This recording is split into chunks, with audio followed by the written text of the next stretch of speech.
সফলতার কোনো শর্টকাট হয় না, হয় অনেক কাঠখড় পুড়িয়ে জীবন যুদ্ধের প্রতিটি অধ্যায়ে নিজেকে প্রমাণ করে করে একটু একটু করে আপনি সফল হবেন, একটু একটু করে আগাবেন। ইটস এ জার্নি, এটা কোনো ডেস্টিনেশন নয়। এবং সফল হওয়ার পথ পরিক্রমায় কোনো লিফট নেই, সিঁড়ি বেয়ে উপরে উঠতে হয়। কি বেয়ে?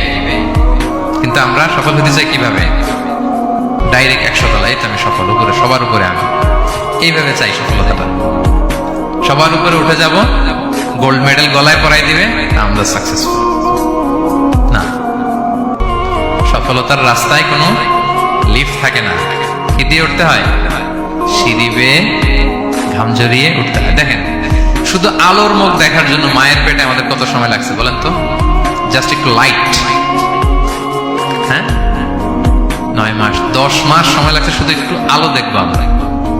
একটু আলোর মুখ দেখার জন্য আমার লাগছে 9 মাস। আর এখানে আমরা শর্টকাট খুঁজি, খালি কি খুঁজি? সফলতার কোনো শর্টকাট নেই।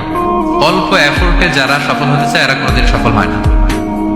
ইউসুফ আলাইহিস সালামের জীবনীটা একটু খেয়াল করেন, একটু একটু করে তিনি সামনের দিকে গিয়েছেন এবং সবশেষে ইজিপ্টের ফিনান্স মিনিস্টার হয়েছে।